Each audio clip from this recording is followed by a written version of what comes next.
Hello every one. நம்ம டெய்லியும் descriptive type current அஃபேர்ஸில் முக்கியமான கொஸ்டின்ஸ் வந்து பார்த்துட்டே இருக்கும். ஸோ இன்றைக்கி என்ன கொஸ்டின் இருக்குது அப்படின்னு பார்த்தோம்னா, Wolbachia infected mosquitoes for dengue control அப்படின்னு சொல்லி கொடுத்துருக்காங்க. சரிங்களா? ஸோ இந்த உல்பாக்கியா அப்படிங்கிறது பார்த்தோம்னா இட் இஸ் அ பாக்டீரியா. சரிங்களா? ஸோ இந்த பாக்டீரியாவை நம்ம மஸ்கிட்டோஸில் இன்சர்ட் பண்ணுறோம் இல்லை உள்ள இன்க்ளூட் பண்ணுறோம் அப்படின்னா, ஸோ இந்த பாக்டீரியாவோட எஃபெக்ட்னால நமக்கு அந்த பர்டிகுலர் மஸ்கிட்டோ பாப்புலேஷன் அப்படிங்கிறது கம்மியாகும். சரிங்களா? ஸோ அதுதான் இந்த Wolbachia infected mosquitoes for dengue control அப்படின்னு சொல்லி நமக்கு சொல்கிறாங்க. ஸோ இதோட ப்ராசஸ் எப்படி இருக்க போகுது அப்படின்னு பார்த்தோம்னா, நமக்கு மேல் இப்போ எக்ஸாம்பிளுக்கு வந்து ஏடஸ் எஜிப்தி அப்படிங்கிற ஒரு கொசு வகை இருக்குது. ஓகேங்களா? ஸோ இந்த ஏடஸ் எஜிப்தி அப்படிங்கிற கொசு வகை அப்படிங்கிறது நமக்கு டெங்கு அப்படிங்கிறது அதிகமாக காஸ் பண்ணுது. ஸோ இந்த ஏடஸ் எஜிப்தி அப்படிங்கிற கொசு வகையில் நமக்கு என்ன பண்ணுறாங்க, இந்த உல்பாக்கியா பாக்டீரியா அப்படிங்கிறத அதை வந்து உள்ள செலுத்துறப்ப என்ன ஆகுது அப்படின்னு பார்த்தோம்னா, அந்த மேல் மேல் மஸ்கிட்டோ அதில் உல்பாக்கியா பாக்டீரியா இருக்குது. அது போய் ஃபீமேலோட மேட் பண்ணுறப்போ கண்டிப்பாக எக்ஸ் அப்படிங்கிறது ப்ரொடியூஸ் ஆகும். ஆனால் ப்ரொடியூஸ் ஆகக்கூடிய அந்த மஸ்கிட்டோ எக்ஸ் பார்த்தோம்னா அது ஹேட்ச் ஆகவே ஆகாது. அந்த அந்த எக்காக மட்டும்தான் இருக்கும். அதுலேருந்து கொசு அப்படிங்கிறது வெளியவே வராது. சரிங்களா? ஸோ இதுதான் இந்த உல்பாக்கியா பாக்டீரியாவோட ஒரு முக்கியமான அட்வான்டேஜ். அதுதான் இந்த இடத்துல நம்ம கொடுத்துருக்கோம். ஓகேங்களா? ஸோ உல்பாக்கியா அப்படிங்கிறது it is a common type of bacteria. முக்கியமான மஸ்கிட்டோஸ் அந்த மாதிரியான விஷயங்களை அதனுடைய பாப்புலேஷனை கண்ட்ரோல் பண்ணுறதுக்காக இந்த உல்பாக்கியா பாக்டீரியா அப்படிங்கிறத இன்டர்நேஷனல் லெவலில் வந்து பயன்படுத்திட்டு இருக்காங்க. சரிங்களா? அதான் சொல்லி கொடுத்துருக்காங்க. Used to reduce the number of target mosquito species அப்படின்னு சொல்லி கொடுத்துருக்காங்க. ஓகேங்களா? ஸோ என்ன நம்ம விஷயத்தை எந்த மஸ்கிட்டோ வகையை டார்கெட் பண்ணுறோமோ அதனுடைய பாப்புலேஷனை கம்மி பண்ணுறதுக்கு இந்த உல்பாக்கியா அப்படிங்கிற இந்த பாக்டீரியாவை பயன்படுத்துகிறாங்க. சரிங்களா? ஸோ என்ன ப்ராசஸ் ஆஃப் ப்ரொடக்ஷன் அப்படின்னு சொல்லி கொடுத்துருக்காங்க. ஸோ இந்த ப்ராசஸ் ஆஃப் ப்ரொடக்ஷனை பொறுத்த வரைக்கும் பார்த்தோம்னா, ஃபர்ஸ்ட்டு இந்த உல்பாக்கியா பாக்டீரியாவை மேல் அண்ட் ஃபீமேல் எக்ஸில் வந்து கொண்டு போய் விடுறாங்க. சரிங்களா? ஏடஸ் எகிப்தி எக்ஸாம்பிளுக்கு ஏடஸ் எகிப்தி அப்படிங்கிறது எடுத்திருக்காங்க. ஏன்னா இது டெங்கு கண்ட்ரோல்ன்ற கொஸ்டின் பார்க்கறனால அதனால சொல்கிறோம். ஸோ ஏடஸ் எகிப்தின்றது எடுத்துக்கிறாங்க. ஸோ மேல் அண்ட் ஃபீமேலோட எக்ஸில் வந்து இந்த உல்பாக்கியாவை வந்து கொண்டு போய் ஃபிக்ஸ் பண்ணுறாங்க. சரிங்களா? ஃபிக்ஸ் பண்ணுறப்ப என்ன ஆகுது அப்படின்னு பார்த்தோம்னா, 2 டைப் ஆஃப் ஸ்ட்ரெயின்ஸ் வந்து இருக்குது.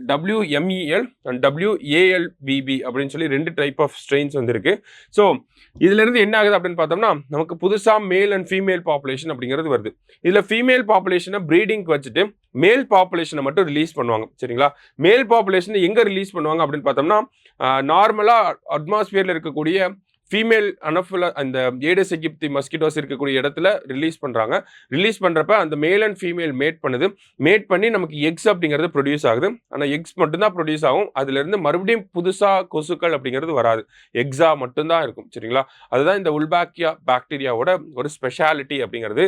இதை பார்த்தோம்னா நமக்கு dengue fever, chikungunya, Zika fever, Mayaro, இந்த மாதிரி எல்லோ ஃபீவர், இந்த மாதிரியான டிசீசஸ் இதை காஸ் பண்ணக்கூடிய மஸ்கிட்டோஸ் அதனுடைய பாப்புலேஷனை கண்ட்ரோல் பண்ணுறதுக்காக தான் இந்த உல்பாக்கியா பாக்டீரியா அப்படிங்கிறத பயன்படுத்துகிறாங்க.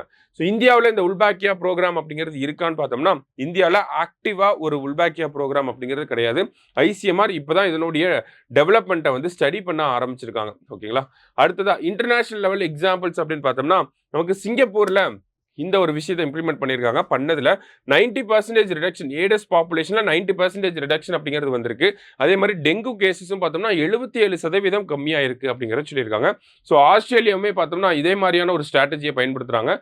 முக்கியமாக ஒரு இந்தோனேஷியாவை பொறுத்த வரைக்கும் பார்த்தோம்னா நம்ம 2 ஸ்ட்ரெயின் பார்த்தோம். WML, MEL, அடுத்தது WALBB அப்படின்னு சொல்லி 2 ஸ்ட்ரெயின்ஸ் பார்த்தோம் இல்லையா? இதில் WMEL அப்படிங்கிற ஸ்ட்ரெயினை பயன்படுத்தி கிட்டத்தட்ட 77% ரிடக்ஷன் இன் டெங்கு கேசஸ் அப்படிங்கிறத அச்சீவ் பண்ணியிருக்காங்க இந்தோனேஷியாவில். அதே மாதிரி 86% டிக்ரீஸ் இன் ஹாஸ்பிட்டலைசேஷன்ஸ், ஹாஸ்பிட்டல்ஸுக்கு வர்றதையுமே அப்படின்னு பார்த்தோம்னா நமக்கு டெங்குனால கேஸ் ரிடக்ஷனும் கம்மியாக இருக்குது, டிசீஸ் அப்படிங்கிறது நமக்கு கம்மியாக இருக்குது அப்படிங்கிறதான் இந்த இடத்துல நமக்கு கொடுத்துருக்காங்க. ஹாஸ்பிட்டலைசேஷன் ரேட் அப்படிங்கிறதும் கம்மியாக இருக்குது. சரிங்களா?